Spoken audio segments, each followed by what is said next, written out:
नमस्कार श्रोते हो, आपण गप्पा मारतोय डॉक्टर स्नेहा राणे यांच्याशी. पहिल्या भागामध्ये त्यांच्या साहित्यिक प्रवासाविषयी जाणून घेतलं. आज ऐकूया कार्यक्रमाचा उर्वरित संवाद. नमस्कार मॅडम. नमस्कार. आकाशवाणी सिंधुदुर्ग नगरी केंद्राच्या स्टुडिओमध्ये तुमचं पुन्हा एकदा स्वागत आहे. धन्यवाद मॅडम. मॅडम, तुमची बाळभूक ही सरोगसीवर आधारित आपल्या कादंबरीला राज्यस्तरावरील पुरस्कार, तसंच आता रत्नागिरीचा माहेर साहित्यरत्न हा राज्यस्तरीय पुरस्कार दुसरा मिळाला आहे. खूप सुंदर आणि तुमचं अभिनंदन. ही कादंबरी लिहिताना काही सामाजिक प्रश्न निर्माण झाले का? खरं तर सरोगेट मदर हा वैद्यकीय क्षेत्रातील नाविन्यपूर्ण शोध आहे. मातृत्व न लाभलेल्या, म्हणजे ज्यांना मुलं होत नाही अशा स्त्रीसाठी ते वरदानच आहे. पण जेव्हा मी ही कादंबरी लिहिली तेव्हा लोकांची हे वरदान स्वीकारण्याचीच मानसिकता नव्हती. समाजात त्यावेळी अनेक बदल होत होते आणि या विषयाला त्यावेळी प्रवाहाविरुद्ध पोहणे म्हटले जात होते. त्यामुळे कादंबरी लिहिताना अनेक समस्या निर्माण होऊ शकतात याची कुठेतरी मला कल्पना होतीच मनात. ते तसेच ते जिकिरीचे पण वाटत होते, कारण यावरूनच सामाजिक प्रश्न निर्माण होऊ शकतात. उदाहरणार्थ, एखादीने असे मातृत्व स्वीकारण्याचे धारिष्ट दाखवले समजा, तरी पुढे जाऊन त्या कुटुंबावर सामाजिक बहिष्कार वगैरे घालण्याचा प्रयत्नही लोक करू शकतील. तसेच सरोगेट मदरकडूनच अपत्य प्राप्ती करणे तेवढे सोपेही नव्हते, कारण तसा कायदाच आपल्याकडे झाला नव्हता. इतर ठिकाणी झाला होता, परदेशात वगैरे, आपल्याकडे नव्हता झालेला भारतात. शिवाय पुढे जाऊन त्या सरोगेट मदरनेच 9 महिने आपल्या उदरात वाढवलेले मूल देण्याचे नाकारले तर, ती नाही म्हणाली तर तिला जिव्हाळा निर्माण होऊ शकतो. मातृत्व आहे ना शेवटी, सगळ्यांचं सारखंच असतं. असं काही झालं तर, किंवा ती आपल्या निर्णयावर ठाम राहील का वगैरे, आणि इतर अनेक प्रश्न होतेच. खरंय मॅडम, कारण हा मुद्दा ना आजच्या समाजासाठी खूप महत्वाचा आहे. तुमच्या लेखनात स्त्रीचा संघर्ष हा नेहमी केंद्रबिंदू ठरतो. याविषयी काय सांगा? बघा, खरं सांगायचं तर स्त्री संघर्ष हा मी माझ्यापासूनच भोगलाय. तुम्हाला आश्चर्य वाटेल ऐकून, माझे वडील पहिल्यांदा गोदरेजमध्ये नोकरीला होते. माझा जन्म झाला आणि त्याच वेळेला त्यांची नोकरी गेली आणि मी त्यांना नकोशी मुलगी झाले.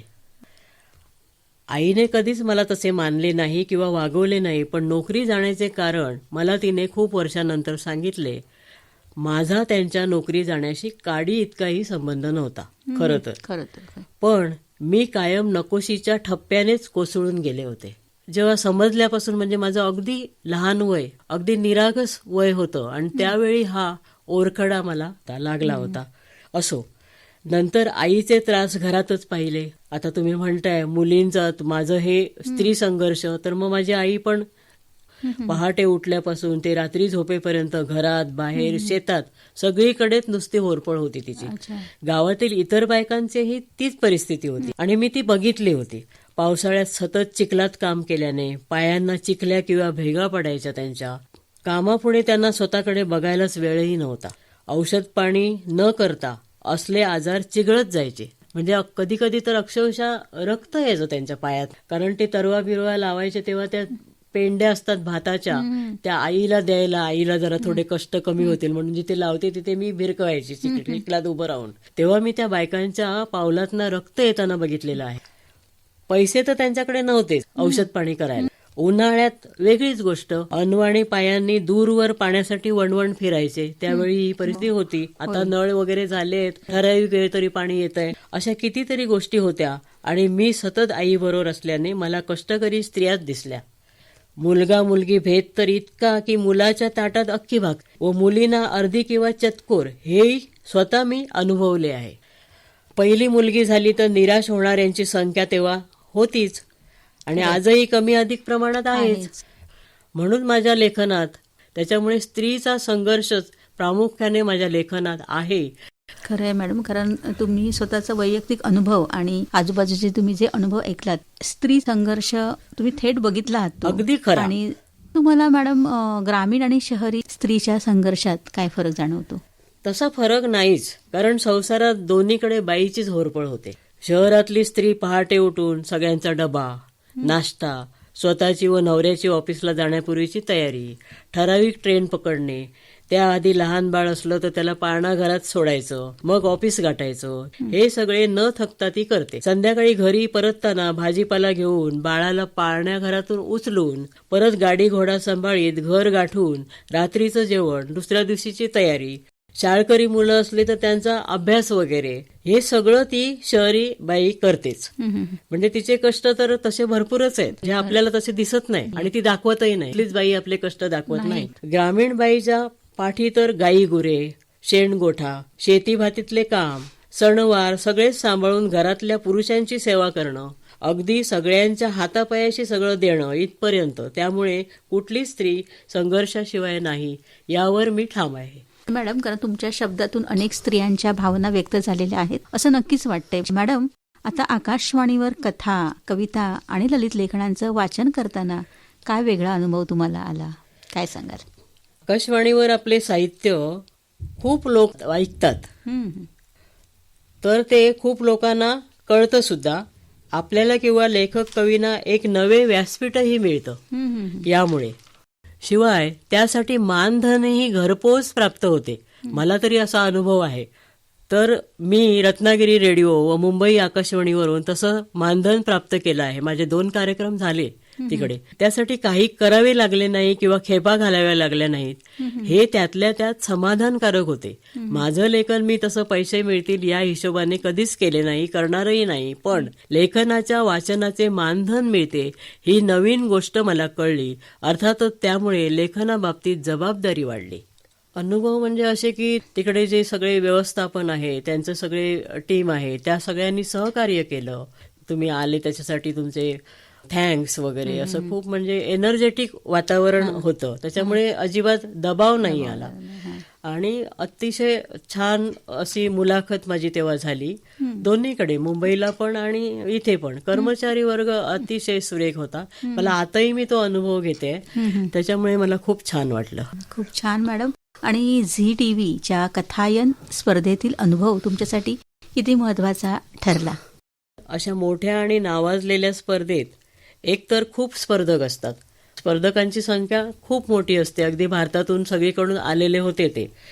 त्यात आपली कथा टिकेल अशी तर हवीच, असं मला वाटलं. म्हणजे दर्जेदार व साहित्यिक मूल्य असलेली तर हवीच. शिवाय त्यांनी दिलेल्या सर्व नियमातून ती जायला हवी, म्हणजे नियमात बसायला हवी. त्याला काही शब्दांची, पानांची मर्यादा तर असतेच, ती तंतोतंत पाळली गेली पाहिजे. हे सर्व पाळले व आपल्या कथेत किंवा पटकथेत दर्जेदार काही असले तर स्पर्धा जिंकणे काहीच कठीण नाही, असा मला तिथे अनुभव आला. चांगला अनुभव होता. आपली जर कथा, आपलं जर लेखन व्यवस्थित असेल, व्यवस्थित म्हणजे मूल्यवान, तर ते नक्कीच कुठेही टिकते. त्यामुळे माझा आत्मविश्वास आणखीनच वाढला. आणि मला माझ्या लेखनावर ठाम विश्वास असल्यामुळे मी त्या स्पर्धेत सहभागी झाले होते, नाहीतर भागच घेतला ना. आणि माझ्या आयुष्यभराचे लेखनासाठी घेतलेले कष्टच मला मिळाले असं मला वाटतं त्या पारितोषिकाने. पहिल्या 5 स्पर्धकात मी आली. मानधनाची रक्कम ही म्हणजे मोठी होती, माझ्यासाठी तरी मोठी होती. कारण सांगते तुम्हाला, सोनं नाणं पैठणी याचा मला कधीच सोस नव्हता. त्याच्यावर माझी एक कविताही आहे. नको सोने नाणे नको ती पैठणी, नको सोने नाणे नको ती पैठणी, हाती आली लेखणी झाले मी देखणी, हाती आली लेखणी झाले मी देखणी. अशी माझी एक कविता आहे. तर माझ्या जगण्याचा एकूण हिशोब असा होता. म्हणून हा सन्मान माझ्यासाठी अनमोल होता. शिवाय मी लिहिलेली ही पहिलीच पटकथा होती बरं का मॅडम. म्हणून हा अनुभव माझ्यासाठी खूप महत्वाचा ठरला. खूप सुंदर मॅडम, कारण तुम्हाला पहिल्या 5 मध्ये पारितोषिक मिळालंय. मॅडम, साहित्य विषयातील डॉक्टरेट पदवी मिळाल्यानंतर तुमच्या लेखनाकडे पाहण्याचा दृष्टिकोन बदलला का? डॉक्टरेट मिळाल्यावर मी लेखनाबाबत अधिक गंभीर झाले. आधी तशी होते, पण आता लेखनाची किंवा लेखनाप्रती जबाबदारीही वाढली. अच्छा. आपलं लेखन हे थेंब थेंब गोळा करून साहित्याच्या तळ्यात साठवता येते, यावरील विश्वास डॉक्टरेट मिळाल्यावर निश्चितच वाढला. आणि अजून आपल्याला बरंच काही लिहायचं आहे, वेगळं लिहायचं आहे हे लक्षात आलं. त्या दृष्टीने प्रयत्न चालू केले. खरं तर डॉक्टरेटमुळे लेखनामधील आत्मविश्वास आणि साहित्याबाबतचा एकूणच दृष्टिकोन बदललाच. लिहिताना काय लिहायचे नाही तेही कळले. खूप छान मॅडम. मॅडम, निर्मला निकेतन मधील सोशल वर्क कोर्सचा तुमच्या सामाजिक जाणीवांवर काय प्रभाव पडला? प्रभाव पडला तर समाजसेवा ही मनातून करण्याची इच्छा असणे सगळ्यात महत्वाचे आहे. हे मला तो कोर्स केल्यावर निर्मला निकेतनचा समाजसेवेचा पहिल्यांदा कळलं. भुकेलेला अन्न द्यावे, गायीला पान द्यावे, म्हणजे सर्व प्राणीमात्रांवर प्रेम करावे, अच्छा. हे आईने शिकवलं होतं. पण आता समाजात वेगवेगळे प्रश्न उभे राहत आहेत. उदाहरणार्थ बालगुन्हेगारी, मुलींबाबत गुन्हेगारी असे प्रकार वाढत आहेत. तर अशा प्रश्नांवर जे लिहित आहेत त्यांनी लिहा असे नव्याने सोशल वर्क कोर्समध्ये शिकवले. आपल्या लेखणीने मी असे अनेक प्रश्न नाटक, एकांकिका, कथा, लघुपटातून मांडतेच आहे. त्याची उत्तरं शोधण्याचा प्रयत्नही करत आहे. नुसतेच अडलेल्यांना मदत नाही तर समाजातील सद्भाव, नीती वाढवणे आपल्या सामाजिक जाणीवेतून हे महत्वाचे ठरते. समाजात अगदी आतून सुधारणा करणे आज गरजेचं आहे. हेही सोशल वर्कचा कोर्स केल्यामुळेच मला प्रकर्षाने जाणवले. अच्छा. असमानता कमी करणे हेही समाजकार्यच आहे. हेही या कोर्समुळे नव्याने कळले. या कोर्समुळे माझ्या सामाजिक जाणीवा बऱ्याच अंशी सक्षम बनल्या, ताकदीच्या झाल्या. हा कोर्स कधी केलात? एखादी झाली आता बरीच वर्ष. सोशल वर्क म्हणजे आमची एक माझ्या मिस्टरांची बंधुत्व फाउंडेशन म्हणून मोठी संस्था आहे, अच्छा. सामाजिक NGO. तर तिथून मग ते रक्तदान, अवयवदान वगैरे हे जे सगळे विषय आहेत ना, त्याच्यामध्ये जागृती करणे लोकांमध्ये, खरं. तिथपर्यंत कसं पोचायचं, काय करायचं, त्यासाठी कुठले फॉर्म भरायचे, अशा प्रकारची लोकांना माहिती देणे. नंतर आणि सगळ्यांचं उपयोगी पडणं वगैरे असं सगळं नेचर आमच्या संपूर्ण घराचं आहे. आमच्या म्हणजे माझं मिस्टर, माझे, मी, मुलगी, मुलगा असं. हा, त्यामुळे सोशल. आणि मग दादरची चौपाटी वगैरे गणपती आल्यानंतर खूपच अवयव इकडे तिकडे गणपतीचे पडलेले असतात, हातपाय विखुरलेले असतात. ते सगळं हे करणं, एकत्र करणं. अर्थात आमच्या संस्थेतली माणसं सगळी यांची आहेत. बरीच लोक अशी सगळी सेवाभावी आहेत, अगदी मनोभावे काम करतात. हे सगळं आमची सामाजिक संस्था बंधुत्व फाउंडेशन तर्फे आम्ही दरवर्षी संयुक्त महाराष्ट्राच्या चळवळीतील 107 हुतात्म्यांना श्रद्धांजली 21 नोव्हेंबरला वाहतो. तिथे पण आम्ही सगळे जाऊन श्रद्धांजली देतो. खूप लोक येतात. म्हणजे ते आम्ही जागृत ठेवतो ह्या गोष्टी, म्हणजे विसरू देत नाही लोकांना. दरवर्षी आम्ही जातो 21 नोव्हेंबरला. आणि असे बरेच काही हॉस्पिटलमध्ये कोणाला ऍडमिट करणं वगैरे, वाईट परिस्थिती असेल तर डॉक्टरांना मोठ्या भेटणं, आणि कुठे कोणाला रक्त पाहिजे असेल, काय असेल, तर हे सगळं माझे मिस्टर बघतात आणि त्यांच्या बरोबरीने मी असते. बरेचसे प्रश्न तर मी एकांकिका, कथा, लघुपटातून मांडते आहे. आता नवीन एक नाटक पण मालवणीतनं लिहिते आहे, 2 अंकी. त्यात पण हे बरंचसं सगळं येणार आहे. म्हणजे लोक जागृती करणे, समाजात सगळं ह्या बाबतीत लोकांना सजग करणे, मुलांना वळण लावणे. नुसतंच आपण आपल्या समाजात मुलींना पहिलं वळण लावत बसतो. मुलांनी मात्र कधीही यायचं, काहीही करायचं, साधारण असंच दिसतं. तर ते पहिलं मला असं वाटतं की मुलांना वळण लावायची गरज आहे समाजामध्ये, तर समाज सक्षम होईल. तर ते अत्याचार काय वगैरे इकडे कोणाचं उगाच मन पण फिरकणार नाही असं मला तरी वाटतं. म्हणजे मुलांनाच जर आपण चांगलं घडवलं तर असे काही प्रकार होणारच नाही ना. तर इथून सुरुवात करायला पाहिजे. आणि माझ्या लेखनामध्ये मला असं काहीतरी आणायचंय. खूप छान मॅडम, तुमचे प्रेरणादायी विचार खूप छान आहेत. मॅडम, आजची नवी पिढी आणि वाचन संस्कृती याबद्दल तुमचं काय मत आहे, काय सांगाल? खरं तर आजची पिढी वाचत नाही अशी ओरड मला तरी निरर्थक वाटते. मुद्दा असा आहे की मुलांमध्ये वाचनाची आवड निर्माण करणे गरजेचे आहे. लायब्रऱ्या उपलब्ध आहेत, पुस्तकं तर प्रचंड प्रमाणात उपलब्ध आहेत. फक्त वाचनासाठी सवड काढून वाचणे गरजेचे आहे. आजची पिढी वाचते आहे असं मला वाटते, कारण मराठी नसतील वाचत पण हिंदी, इंग्रजी साहित्य वाचतात. इतर अनेक भाषांतील अनुवादित साहित्य सुद्धा मुलं वाचतात. त्यांच्या जगण्याचा आणि अनुभूतीचा पैस म्हणजे परीघ वाढलाय. आणि ते का झालंय तर जागतिकीकरणामुळे. आणि मोठा झालाय. म्हणजे आता पहिला आपण नुसतं आम्ही चंपक, चांदोबा अशा गोष्टी वाचायचो. त्याच्या पुढे काय आम्ही जास्त जायचो नाही. झालं तर राजा राणीच्या गोष्टी वगैरे, राक्षसाच्या, भूताखेताच्या, कोकणातली मी म्हणून भूताखेताच्या गोष्टी, असं सगळं होतं. पण आता जागतिकीकरणामुळे त्यांचं जो आवाका आहे ना तो मोठा झालाय. आणि मुलं नुसतीच मराठीमध्ये अभ्यास करतायत असंही नाही ना. मुलांना 2-4 भाषा आता एकदाच येत आहेत एकत्र. त्यांना सहजच जागतिक पातळीवरचं साहित्य वाचायला मिळतं. साहित्य पण वाचायला मिळायला लागतं ना. आमच्या वेळी लायब्ररीज नव्हती, विकत घ्यायला पैसे नव्हते. ऐकायला मिळतं त्यांना. आता सगळी माध्यमं झाली आहेत ही, त्याच्यावरून त्यांना बऱ्याच गोष्टी कळतात. वेगवेगळ्या रीतीने तरुण पिढी लिहिते आहे. वेगवेगळ्या प्रयोगांना ते तेवढी दाद सुद्धा देताना दिसतात मुलं. मराठी साहित्यात आजही 60-70 वर्षापूर्वीच्या मूल्यव्यवस्थेचे चित्रण दिसते, जे सर्वसाधारण वाचकांच्या जवळचे आहे. च्या पिढीतली मुलं खूप सुंदर लिहित आहेत, खूप चांगल्या प्रकारे अभिव्यक्त होत आहेत. त्यामुळे त्यांचं जगणं ज्यात दिसते त्या साहित्याकडे ते नक्कीच आकृष्ट होतात. मराठी साहित्यातील व्यक्ती अनुभव हा वैश्विक पातळीपर्यंत उंचावला तर तरुण पिढी ही नक्कीच मराठी भाषेकडे वळेल. नवोदित लेखक आणि लेखिकांनी बोलीभाषेत लिहावं यासाठी काय गरजेचं वाटतंय?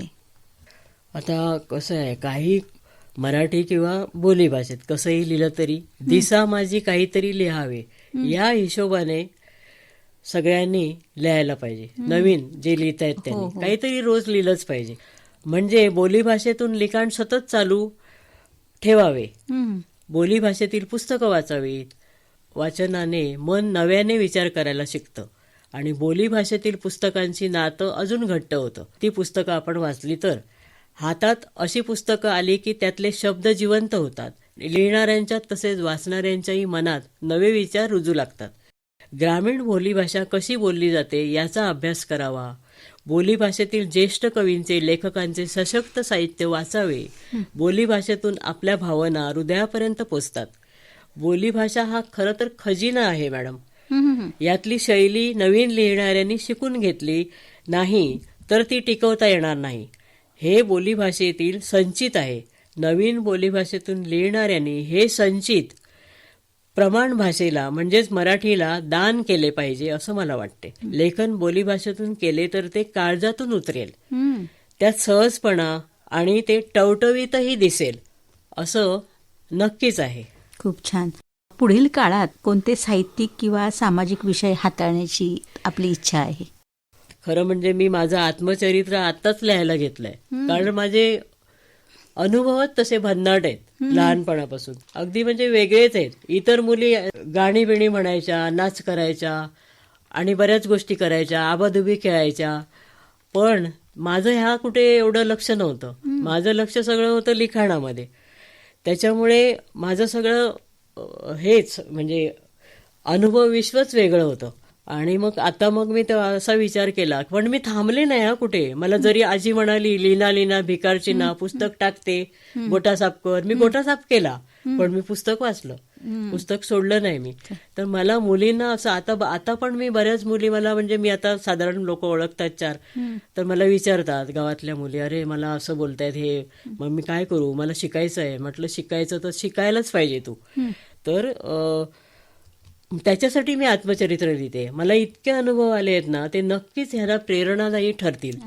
अशा मुलींना ज्या आता थांबतायत, काहीतरी उगाच पाठ्यपुस्तक सोडून देतील, शाळा सोडून देतील, तर तसं तुम्ही करू नका. आपल्याला सावित्रीबाईंनी जर सांगितलंय, त्यांनी शेणाचे गोळे वगैरे सगळे झेलून अंगावर आपल्याला सुसंस्कृत केलंय, आपल्याला शाळा शिका म्हटलंय. नाहीतर हे रांधावडा उष्टीकडा कधीच संपणार नाही, आपला वेळ सगळा त्याच्यातच जाणार. तर तुम्ही असं करू नका. हे सगळं मला त्यांना परत एकदा सांगायचं आहे. आणि मग मोठमोठ्या स्त्रियांची आत्मकथनं मी वाचायला घेते सध्या, कारण त्याच्याने काय होतं की आपल्याला कळतं की बापरे केवढे कष्ट काढले आपण, तर काहीच नाही असं. आणि मालवणी उखाण्यांचं पुस्तक मला लिहायचंय. मालवणी उखाणं माझं एका स्पर्धेमध्ये माझं उत्कृष्ट उखाणं म्हणून मला बक्षीस वगैरे मिळालं, मालवणीत ना ते. आणि मी पाहिजे तर आहे माझ्याकडे, मी दाखवते तुम्हाला. मॅडम छानसं उखाणं आमच्या श्रोत्यांना ऐकवा. आता मालवणीत उखाणी मी लिहितोय, स्वतःच लिहितोय. त्याच्यातलं एक तुमका सांगतोय. त्याला मला उत्कृष्ट उखाण्याचं बक्षीस पण पारितोषिक मिळालेलं आहे. भात केलंय फळफळीत, भात केलंय फळफळीत, बांगड्याचा कालवण धबधबीत, इसवण तळलंय ताजो, इसवण तळलंय ताजो, टिंबटिंबचे नाव घेण्यात पहिलो नंबर माझो. खूप छान. मॅडम जाता जाता नवोदित लेखकांना काय संदेश द्याल? नवोदित लेखकांना मला सांगायला इतकंच आवडेल की मालवणीतून लिहिताना आपली लेखणी जपून वापरा. साधं लिहा, सरळ लिहा, उगाच गुंतागुंत वाढवू नका. तळागाळातील कष्टकऱ्यांचे दुःख तुमच्या लेखणीतून आणि ते मालवणीतून मांडा. कारण मालवणीत पण समाजात खूप कष्ट आहेत, खूप गरीब लोकसुद्धा आहेत.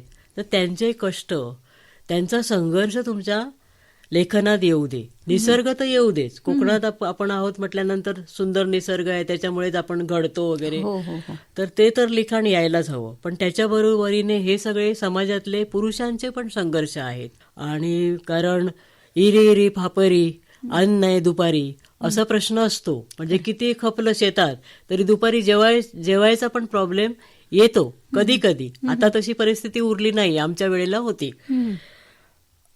आणि एक मला सांगायचं आहे की थोडी मेहनत घेतली तर सुंदर रीतीने बोलीभाषाही आपण जमवू शकतो. गावलो बोरू काहीतरी कोरू असं मात्र करू नका, जे माझ्या मास्तरांनी मला सांगितलं होतं.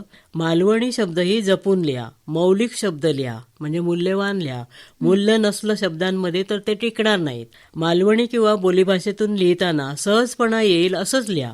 मालवणी म्हणून काही ओढून ताडून लिहून विनोद निर्माण करायला बिलकुल जाऊ नका.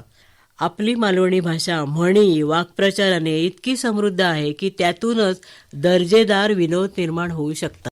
छान असं प्रेरणादायी नवोदित लेखकांना संदेशला दिलात. श्रोते हो, शब्द हे केवळ अभिव्यक्तीचं साधन नसून ते समाजासाठी संवाद साधण्याचं प्रभावी माध्यम आहे, हे आजच्या संवादातून ठळकपणे जाणवलं.